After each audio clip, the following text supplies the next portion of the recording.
పత్రికా విలేకరులకి మీడియా మిత్రులందరూ కూడా వెరీ గుడ్ ఆఫ్టర్నూన్. నిన్న భారతీయ జనతా పార్టీ ఆఫీస్లో కూర్చొని వాళ్ళ భారతీయ జనతా పార్టీ అధ్యక్షుడు రామచంద్రరావు గారు పగటిపూటలనే మీడియా మిత్రులందరితో కూర్చొని కళలు కనడం ఎట్లా కళలు కనో ప్రయత్నిస్తుండు. భారతీయ జనతా పార్టీ తెలంగాణ రాష్ట్రంలో అధికారంలోకి వస్తుంది, అది రామచంద్రరావు గారి అధ్యక్షతన తెలంగాణ రాష్ట్రంలో భారతీయ జనతా పార్టీ గెలుస్తుందని చెప్పి ఏదో చిట్చాట్లో కొన్ని అంశాలైనా ప్రస్తావించడం జరిగింది. అసలు భారతదేశ వ్యాప్తంగా యువకులు, విద్యార్థులు ఒకవైపు, వాళ్ళకి సపోర్ట్గా ప్రతిపక్షంలో ఉన్న కాంగ్రెస్ పార్టీ, ఇండియా కూటమి, ఇండియా బ్లాక్ కి సంబంధించిన పార్టీలందరూ పార్లమెంట్లో కొట్లాడితే దానికి సమాధానం చెప్పలేక, దానిపైన మాట్లాడలేక అమిత్ షా ఈరోజు పార్లమెంట్ కి రాక ముఖం చాటేసిన పరిస్థితి మనం చూస్తున్నాము.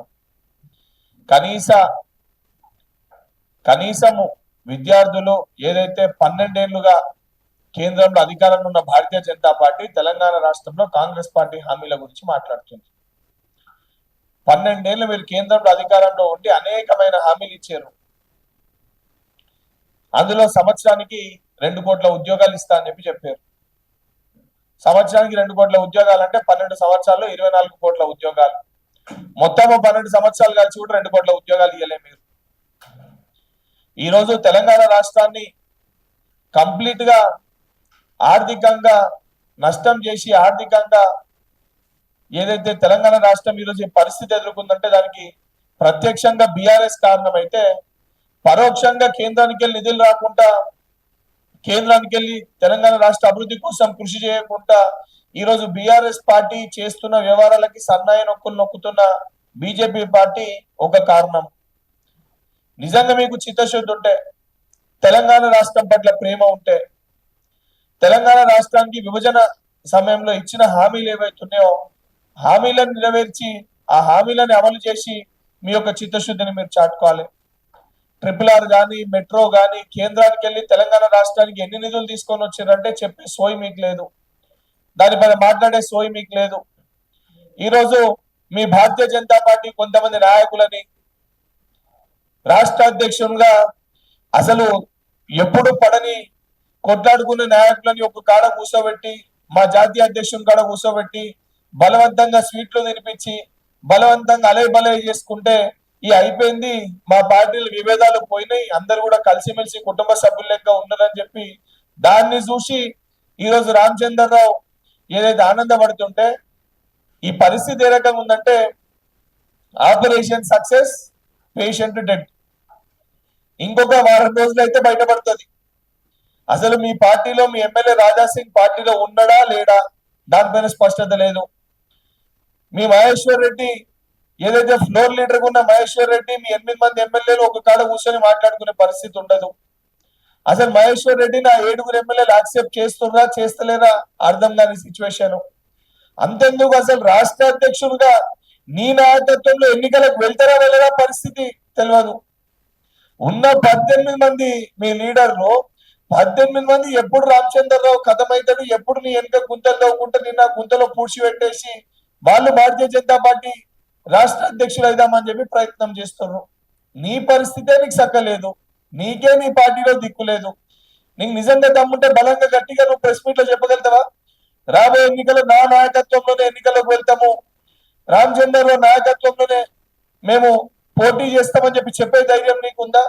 నీ పరిస్థితి నీకు సక్కలేదు. తెలంగాణ రాష్ట్రంలో భారతీయ జనతా పార్టీ అధికారంలోకి వస్తుందని చెప్పి మాట్లాడుతుంది. ఏం చూసి ఓట్లు వేయాలి మీకు జనాలు? ఆల్రెడీ రేవంత్ రెడ్డి అనే సునామీలో భారతీయ జనతా పార్టీ కొట్టుకుపోయింది. రేపొద్దున ఢిల్లీ పీఠంలో కూడా రాహుల్ గాంధీ అనే ఒక సునామీలో భారతీయ జనతా పార్టీ కంప్లీట్ గా కొట్టుకుపోతుంది. ఈ రోజు ప్రజలందరూ కూడా రాహుల్ గాంధీ గారిని ప్రధానమంత్రి చెయ్యాలనే ఒక సంకల్పంతో ఉన్నారు. దానికి భయపడి మీడియాని అడ్రస్ చేయలేక ప్రధానమంత్రి సెల్ఫీ వీడియోలు తీసి పెట్టే పరిస్థితి ఏర్పడ్డది. మీడియా ప్రెస్ మీట్ పెడితే మీడియా అడిగే ప్రశ్నలకి సమాధానం చెప్పే ధైర్యం లేక అర్ధరాత్రి పూట ఆలోచించి పొద్దునకెళ్ళి సాయంత్రం వరకు కూర్చొని ఆలోచించి సెల్ఫీ వీడియో తీసి రిలీజ్ చేసే పరిస్థితి ప్రధానమంత్రి ఈరోజు ఆ స్థితిలో ఉన్నాడు. మీ పరిస్థితే సక్కలేదు, నీ పార్టీ పరిస్థితే సక్కలేదు. రాహుల్ గాంధీ గారు ఒక సునామీలో మీ పార్టీ కొట్టుకపోతే కనీసము డిపాజిట్లు కూడా రాలేని పరిస్థితి ఏర్పడుతుంది రానున్న రోజులలో.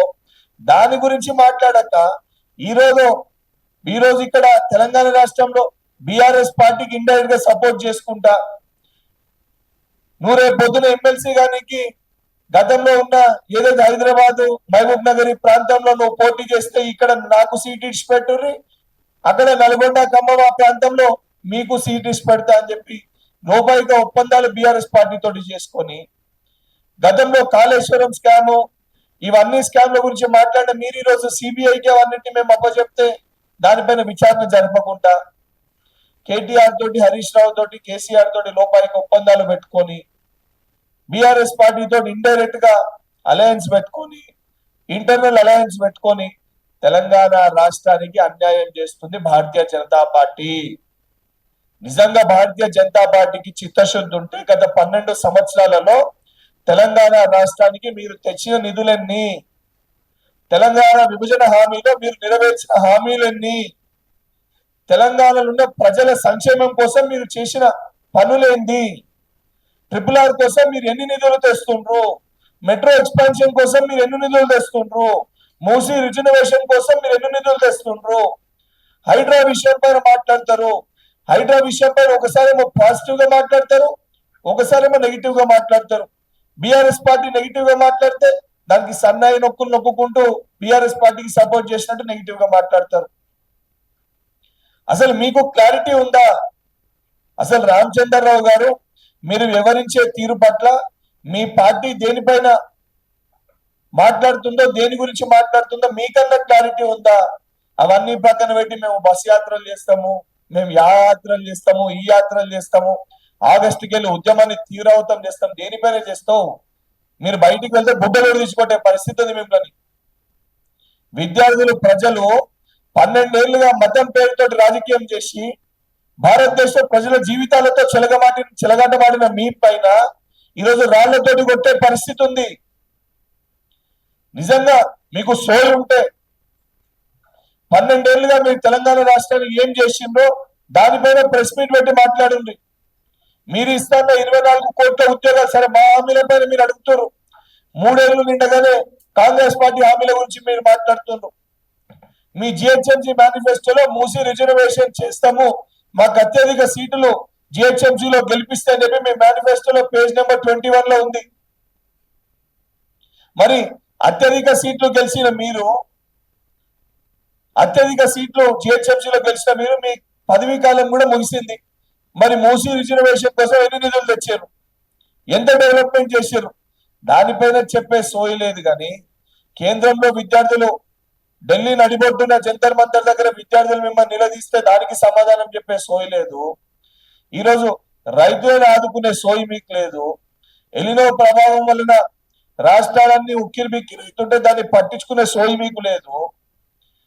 ఏదైతే మీకు ఒక ప్రాపర్ పాలసీ విధానం లేదు, ఒక ప్రాపర్ ఫారెన్ పాలసీ విధానం లేదు, ఒక ప్రాపర్ ఎడ్యుకేషన్ పాలసీ విధానం లేదు, ఒక దిక్కు పేపర్ లీకులు, ఒక దిక్కు భారతదేశం ఆగమైతుంటే మతం పేరుతో రాజకీయం చేసి దాంట్లో ఆ గుడిలో కూడా నిధులని స్వాహా చేసిర్రు, దానిపైన స్పష్టత లేదు.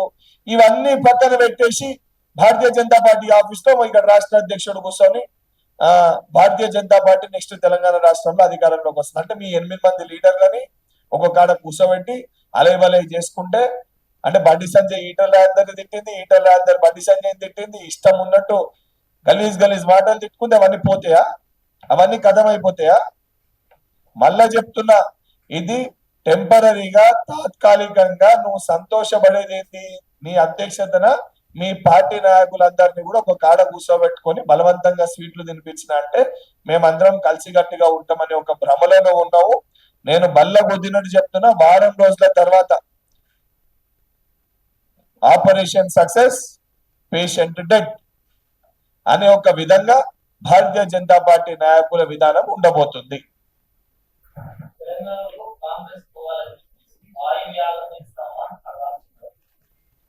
అదే చెప్తున్నా, రామ్ మందిర్ పేరిట దేశవ్యాప్తంగా ప్రజలందరినీ కూడా మభ్యపెట్టి అక్షంతులు పంచి ఆఖరికి ఆ రామునికి చెందాల్సిన ఏదైతే నిధులను కూడా దోచుకున్నది భారతీయ జనతా పార్టీ. ఈరోజు హిందువులు కూడా అన్నింటినీ గమనిస్తారు. మతం పేరుతోటి రాజకీయం చేసి ఆఖరికి ఆ దేవుని సొమ్ముని కూడా ఏ రకంగా వాళ్ళు దోచుకున్నారు. ఈరోజు తెలంగాణ రాష్ట్రానికి మంచి జరగాలన్న ఉద్దేశంతో రేవంత్ రెడ్డి గారు యాగం చేస్తుంటే ఎలినో ప్రభావం భారతదేశం అంతా కూడా ఉంది, రైతులు ఇబ్బంది పడకూడదు అనే ఒక ఉద్దేశంతో ఒక నమ్మకంతో వారు యాగం చేస్తే ఏదైతే మేము హిందువులమని చెప్పుకునే భారతీయ జనతా పార్టీ నాయకులు ఏ హిందుత్వం పేరుతోటి వీళ్ళు అధికారంలోకి వచ్చిండ్రో ఈ రోజు ఆ యాగాన్ని కూడా వక్రీకరించి రామచంద్రరావు గారు మాట్లాడుతున్నారంటే ఎంత నీచానికి వాళ్ళు దిగజారిపోయారో మనం దాన్ని బట్టి అర్థం చేసుకోవచ్చు.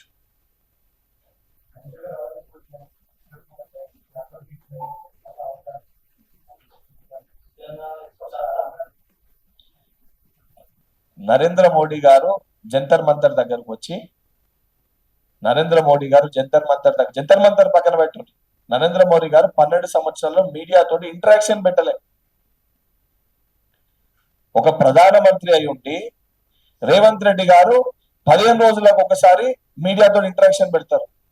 రాహుల్ గాంధీ గారు 10 రోజులకు ఒకసారి మీడియాతో ఇంటరాక్షన్ పెడతారు. దాని రిస్ట్రిక్షన్స్ ఏముంటాయి, ఈ మీడియా రాకూడదు, ఈ మీడియా రండి, మా దగ్గర ఉన్న రండి అనేది ఏముండదు. మన ప్రధానమంత్రి గారు 12 ఏళ్లుగా ప్రధానమంత్రిగా ఉండి ఒక్క మీడియాతో ఇంటరాక్షన్ పెట్టలే. అంటే ఎంత వన్ సైడెడ్ గా ఎవరు ఏ రకంగా ప్రవర్తిస్తున్నారో ప్రజలు గమనిస్తారు. అండ్ 100% రాహుల్ గాంధీ గారిని చిక్కడపల్లికి తీసుకురావాల్సిన పరిస్థితి వస్తే తప్పనిసరిగా తీసుకొని వస్తాం. అండ్ ఆ చాతురంకి గురించి ఆ రోజు ఎన్ఎస్ఏ రాష్ట్ర అధ్యక్షుడు ఉన్న బర్మూర్ వెంకటే మళ్ళీ చిక్కడపల్లిలో చాతురంకి గురించి తప్పనిసరిగా ఆర్గనైజ్ చేస్తాం. అండ్ అదే తెలంగాణలో ఉన్న ఇదే యువకులతోటి రాహుల్ గాంధీ జై అనే ఒక నినాదం కూడా ఇప్పిస్తాం. ఇది మా పైన మాకునే నమ్మకం. మేము తెలంగాణని గత 3 సంవత్సరాలుగా అవును కొద్దిగా ఆలస్యమైన మాట వాస్తవమే, కానీ ఎవరి వలనైంది, దేని వలనైంది, మేము ఇవ్వము చెయ్యము అని అంటే వాళ్ళు బుకాయిస్తున్నారు. 3 ఏళ్లలో మేము ఇవ్వాల్సిన ఉద్యోగాల గురించి చాతురంగి గురించి రామచంద్రరావు మాట్లాడితే 12 ఏళ్లుగా 24 కోట్ల ఉద్యోగాలు ఇవ్వాలి. ప్రభుత్వ సంస్థల్ని ప్రైవేట్ సంస్థలుగా మార్చిర్రు. ప్రభుత్వ ఉద్యోగ అవకాశాన్ని కోల్పోయే విధంగా 12 ఏళ్లుగా భారతీయ జనతా పార్టీ చేసింది. నువ్వు 12 ఏళ్లుగా భారతదేశంలో ఇచ్చిన ఉద్యోగాలన్నీ తెలంగాణకి ఎంతమంది విద్యార్థులకి సెంట్రల్ గవర్నమెంట్ జాబ్స్ లెక్కలు చెప్పి దాని తర్వాత ఇక్కడ విషయాల గురించి మాట్లాడితే బాగుంటది. నువ్వు మా వైపు ఒక ఏళ్ళు చూపిస్తే 4 ఏళ్ళు ఈ రోజు వాళ్ళ వైపు చూపిస్తున్నాయి. దానిపైన చెప్పే సోయి భారతీయ జనతా పార్టీ నాయకులకు లేదు. రాష్ట్రాల కేంద్రం అనేది అన్ని రాష్ట్రాలని సమన్వయం చేసుకొని అన్ని రాష్ట్రాలకి సమానంగా నిధులు ఇవ్వాలి. ఒకసారి కాదు, 2 సార్లు కాదు, 3వ సారి ఇప్పుడు భారతీయ జనతా పార్టీ కేంద్రంలో అధికారంలో ఉండబట్టి. సరే తెలంగాణ రాష్ట్రాన్ని వాళ్ళు ఇయ్యలే, కాంగ్రెస్ పార్టీ ఇచ్చింది. కానీ నిజంగా తెలంగాణ రాష్ట్రం పడ్డ ప్రేమ ఉంటే తెలంగాణ విభజనని వాళ్ళ పార్టీ ఎంపీలు ఇండియా పాకిస్తాన్ విభజనతో పోల్చిర్రు.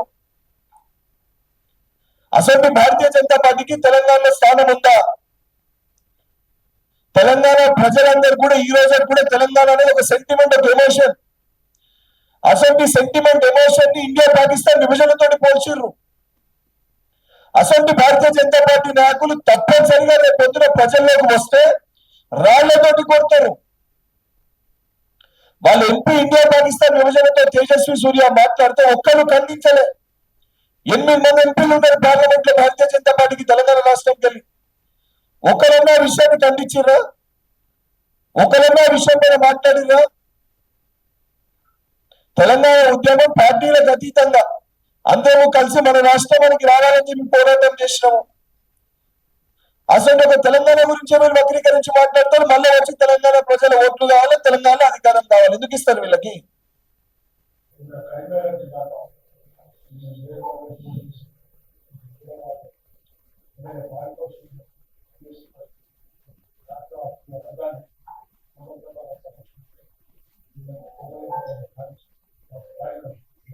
ఇప్పుడు పాడి కౌశిక్ రెడ్డికి సోయి ఉందా అని నేను అడుగుతున్నాను. ఆయన ఎమ్మెల్సీగా ఉండే డబుల్ బెడ్రూమ్ ఇల్లు కట్టినాము బీఆర్ఎస్ హయాంలో కట్టినామంటే నిజంగా డబుల్ బెడ్రూమ్ ఇల్లు కట్టి కంప్లీట్ చేసింటే ఇచ్చే సో ఎందుకు లేకుండే 3 ఏళ్ళు వాళ్ళకి. ఆ కట్టిన డబుల్ బెడ్రూమ్ ఇల్లు ఏవైతే నిన్న కమలాపూర్ మండలంలో చేసిండ్రో ఇదే మీడియా కథనాల్లో డబుల్ బెడ్రూమ్ ఇల్లు కట్టండి పెచ్చులు ఊసిపోయి కింద పడిపోయిన కథనాలు మనము చూడడం జరిగింది ఎలక్షన్స్ కి 6 నెలల ముందు. అన్ని ఛానల్స్ కూడా దాన్ని కవర్ చేసినాయి. కమలాపూర్ లో కట్టిన డబుల్ బెడ్రూమ్ ఇల్లు అది ఏది ఇళ్ల లోపలికి వెళ్ళకముందే పెచ్చులు ఊడిపోయి స్లాబ్ కి సంబంధించిన పెచ్చులు ఊడిపోయి కింద పడిపోయింది, ప్రాపర్ గా కట్టలేదు, నాణ్యత లేదు అని చెప్పని అన్ని మీడియా ఛానల్స్ లో కూడా వచ్చింది. ప్రోగ్రామ్ పెట్టుకొని ప్రాపర్ గా కట్టలేదు, నాణ్యత లేదని చెప్పి ప్రోగ్రామ్ క్యాన్సిల్ చేసుకున్నారు బీఆర్ఎస్ పార్టీ నాయకులు. దాన్ని మళ్ళా ప్రజల ప్రాణాలకి ముప్పు ఉంది అనే ఉద్దేశంలో ఆలోచించి రెవెన్యూ శాఖ మంత్రి పొంగులేటి శ్రీనివాసరెడ్డి గారు సరే దాన్ని కట్టిండ్రు, దాన్ని ఏ రకంగా మళ్ళీ వాడకంలోకి తీసుకురావాలని చెప్పి మళ్ళీ నిధులు కేటాయించి దానికి మరమ్మతులు చేసి దానికి అన్ని టెస్టులు చేసి అన్ని రకాలుగా దాన్ని ఉండసక్యంగా తీసుకొని వచ్చి దాన్ని పంపిణీ చేస్తే వాడు వచ్చి పిచ్చి కుక్క లెక్క నోటికి వచ్చినట్టు కేసీఆర్ కట్టించిండు అని చెప్పి మాట్లాడుతుంది. అదే చెప్తున్నా, అసలు కౌశిక్ అనేటువంటి ఏం మాట్లాడుతున్నా వానికన్నా క్లారిటీ ఉందా? అసలు కౌశిక్ అనేటువంటి ఎన్ని అప్పులు అయినాయి, అసలు ఎన్ని అయిందనేది ఆయనకన్నా స్పష్టత ఉందా? ఇదే కాంగ్రెస్ పార్టీలో ఉండి అదే హుజరాబాద్ గడ్డపైకి వెళ్ళి టిఆర్ఎస్ పార్టీని ఈటల రాజేందర్ తిట్టిండు కదా. తెలంగాణ రాష్ట్రాన్ని ఆగం చేస్తుంది కేసీఆర్ అని చెప్పి తిట్టింది ఇదే కౌశిక్ రెడ్డి కదా. మళ్ళీ ఎలక్షన్స్ టైంలో ఎమ్మెల్సీ ఇస్తామనగానే ఆ రోజు లీడర్ చేసిన పార్టీని మర్చిపోయిండు, ఇక్కడ లీడర్లని మర్చిపోయిండు, కేసీఆర్ సంఖ్యలో పోయి జొర్రెండు. అసలు రేపు పొద్దునన్న కౌశిక్ రెడ్డి బీఆర్ఎస్ పార్టీలోనే ఉంటాడనే క్లారిటీ అని ఉంది ఆయనకి? అదన్నా బలంగా చెప్పగలుగుతాడా? బీజేపీలోకి పోతాడు. అసలు దొంగల్ని కాంగ్రెస్ పార్టీలో చేర్చుకునే పరిస్థితి లేదు. అసలు దొంగల్ని కాంగ్రెస్ పార్టీలో చేర్చుకునే పరిస్థితే లేదు. మా క్లారిటీ ఉంది. పార్టీ కోసం కష్టపడ్డోళ్ళు చాలా మంది ఉన్నారు. అక్కడ పోటీ చేసిన అభ్యర్థి మా క్యాండిడేట్ ఉన్నాడు. మాకు సంపూర్ణ విశ్వాసం నమ్మకం మాకు ఉంది.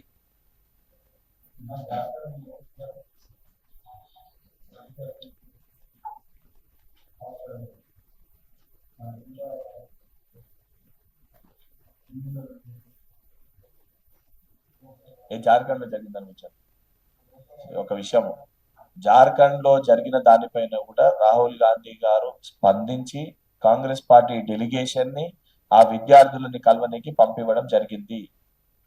ఎన్ఎస్వై all India president Vinod Jakhar, Ranchi జిల్లా కాంగ్రెస్ పార్టీ అధ్యక్షుడు ఇద్దరు కుమార్ రాజా వారి యొక్క నాయకత్వంలో వాళ్ళందరూ వెళ్ళి ఆ విద్యార్థులని కలిసి దాని తర్వాత ముఖ్యమంత్రిని కూడా కలిసి డెలిగేషన్ ఇవ్వడం జరిగింది. రాహుల్ గాంధీ గారు అక్కడ స్టూడెంట్స్ కి నేను సంపూర్ణ మద్దతు ప్రకటిస్తా అని చెప్పి రాహుల్ గాంధీ గారు దాని పట్ల వీడియో తీసి కూడా పెట్టడం జరిగింది. ఇవి దీనిపైన అవగాహన లేకుండా కొంతమంది ప్రతిపక్ష పార్టీలు విమర్శలు చేసే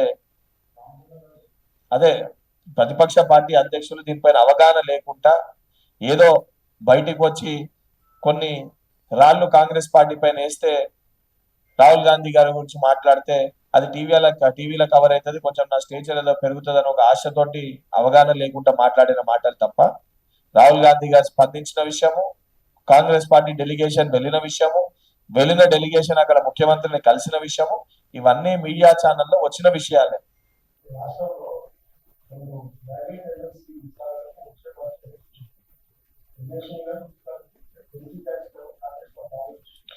తప్పనిసరిగా పార్టీ ఎవరైతే ప్రజల్లో ఉన్నారో, ఎవరైతే గ్రాడ్యుయేట్స్ కి దగ్గరగా ఉన్నారో అవన్నీ కోణాల్లో ఆలోచించి పిసిసి అధ్యక్షులు అదేవిధంగా ముఖ్యమంత్రి గారు అందరితోటి అభిప్రాయ సేకరణ చేసి మా ఇన్ఛార్జ్ మీనాక్షి నటరాజన్ గారు వారి నిర్ణయం తీసుకొని తప్పనిసరిగా యంగ్స్టర్స్ కి అవకాశం ఇస్తారని ఒక విశ్వాసం నమ్మకం అయితే మాకు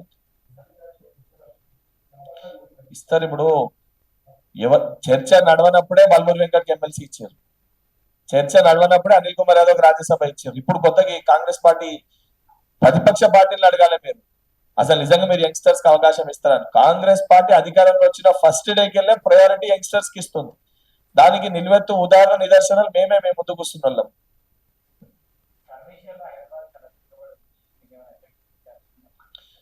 సర్ అనేది హైదరాబాద్ ప్రాంతంలో జనరల్ గా కూడా ఇతర డిస్ట్రిక్ట్స్ కి వెళ్ళి వేరే దగ్గరికి వెళ్ళి హైదరాబాద్ లో వచ్చి నివసించే ప్రజలు ఎక్కువగా ఉన్నారు. సో ఓట్ హక్కు అనేది ఒకసారి మనము గ్రామీణ ప్రాంతాల్లో అప్డేట్ చేసుకున్నప్పుడు హైదరాబాద్ లో అప్డేట్ చేసుకునే అవకాశం కూడా లేదు. ఇమీడియట్ గా చూపిస్తుంది. మనం అప్లై చేస్తే మన డీటెయిల్స్ కొట్టగానే డిజిటల్ దాంట్లో ఆల్రెడీ మీ ఓట్ అక్కడ ఎగ్జిస్ట్ అవుతున్నట్టు చూపిస్తుంది. సో దాంట్లో ఏదైతే గతంలో ఉన్న డబుల్ ఓట్స్ కానీ ఇవన్నీ కూడా హైదరాబాద్ పరిసర ప్రాంతంలోనే, దాంతో పాటు ఆంధ్రప్రదేశ్కి వెళ్ళి సెటిలర్ ఓట్లు కూడా ఈ హైదరాబాద్ రంగారెడ్డి పరిసర ప్రాంతాల్లో ఎక్కువ ఉంటాయి. సో దాని వలన సర్ ప్రక్రియలో హైదరాబాద్ ఓట్స్ కొంచెం తగ్గినాయని చెప్పి మనం భావించేస్తాం. Thank you.